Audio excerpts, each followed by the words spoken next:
Assalamualaikum warahmatullahi wabarakatuh, siswa hebat IPA dan IPS. Terima kasih sudah bergabung di materi pembelajaran untuk minggu sekarang.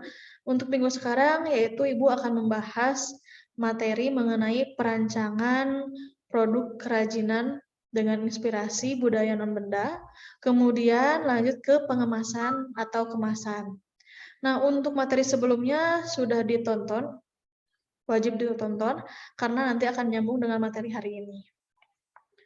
Baik, Ibu share screen dulu ya.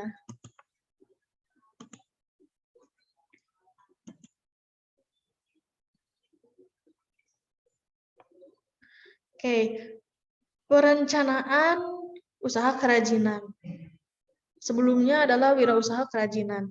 Nah, untuk sekarang itu proses perancangan kerajinan yang diawali dengan tahapan berikut.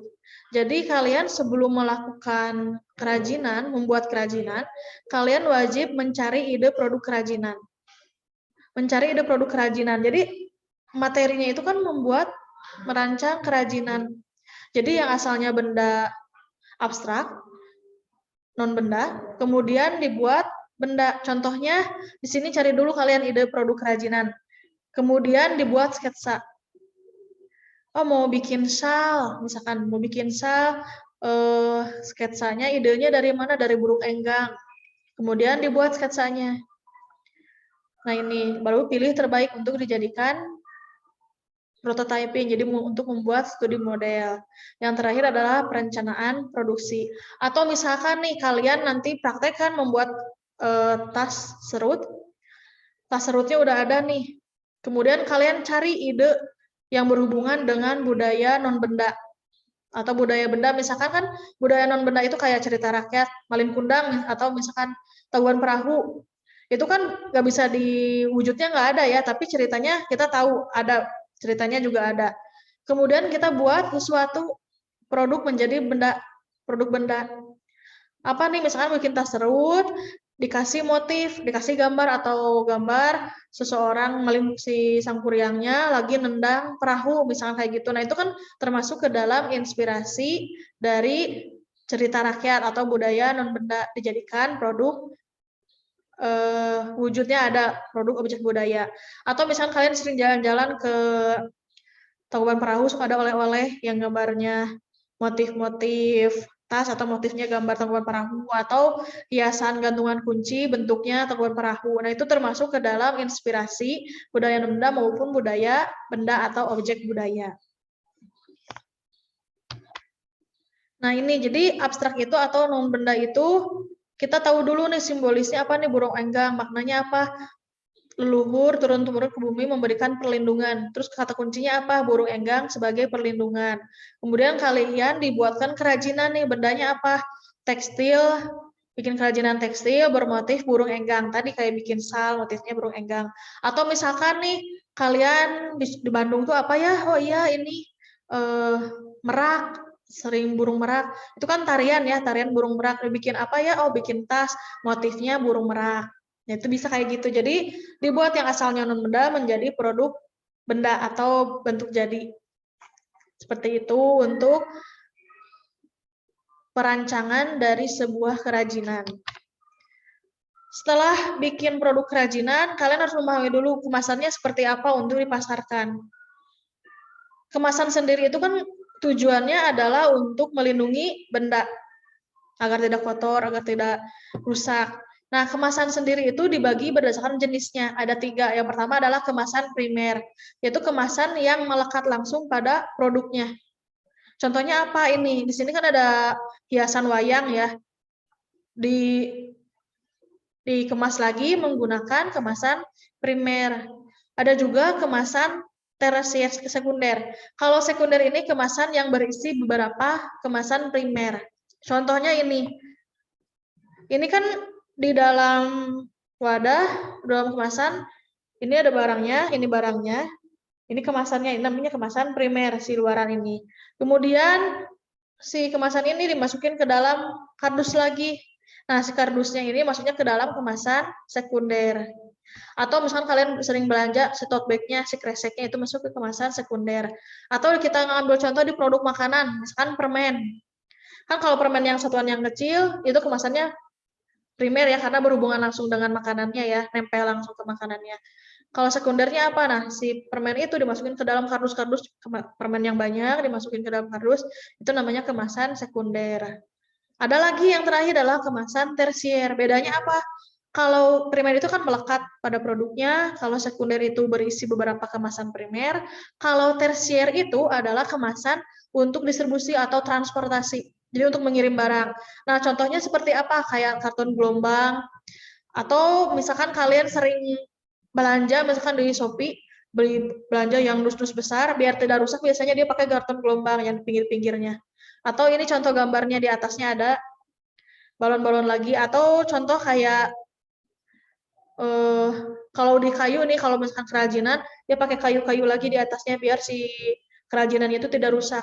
Jadi rusaknya itu di atasnya aja, di kemasan luarnya. Seperti itu untuk jenis-jenis kemasan. Kemudian fungsi kemasan. Fungsi semua kemasan sendiri adalah sebagai sarana untuk mewadahi produk agar tidak tercecer selama distribusi. Karena kalau misalkan beli ini suatu paketnya kerajinan ini bentuknya seperti ini misalnya, ternyata seperti ini bentuk kerajinan. Ternyata kalian nggak pakai kemasan, ada yang pesan 2, jadi kan nggak tahu kalau nggak pakai kemasan. Jadi wajib menggunakan kemasan. Untuk memudahkan membawa juga kan kalau misalkan kita menggunakan kemasan.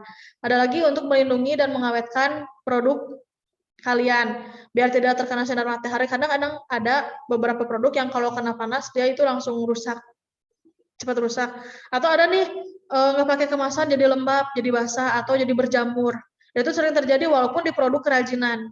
Misalkan ibu pernah beli kerajinan dari bahan kayu, kalau perawatannya tidak baik atau kalau pengemasannya tidak baik, ketika dikirim itu akan lembab di pinggir-pinggirnya. Kemudian yang selanjutnya ada sebagai identitas atau label produk. Jadi membedakan nih antara produk A sama produk B. Kalau kalian buat kerajinan, misalkan ibu nih bikin kerajinan yang gini ya. Ibu bikin kerajinan bros misalkan. Nah ini nggak dikasih label, nggak dikasih nama. Orang-orang akan mengklaim bahwa itu produk dia. Atau misalkan produk kita ternyata bagus, produk orang lain yang hampir sama kayak gini, kita nggak punya nama, nanti kata orang, ini mah yang punya dia karena jelek.